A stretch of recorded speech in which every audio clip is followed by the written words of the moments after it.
কবে কোথায় তোমায় ডেকে বলবো যে মনের কথা, সে আশাতে দিন গুনেছি, সয়েছি ব্যথা।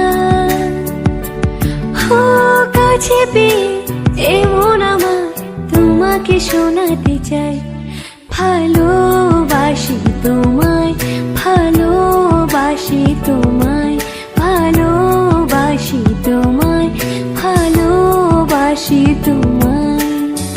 যে কথাটি মনে রেখেছি গোপনে, আজ মন শোনাতে চাই, ভালোবাসি তোমায়।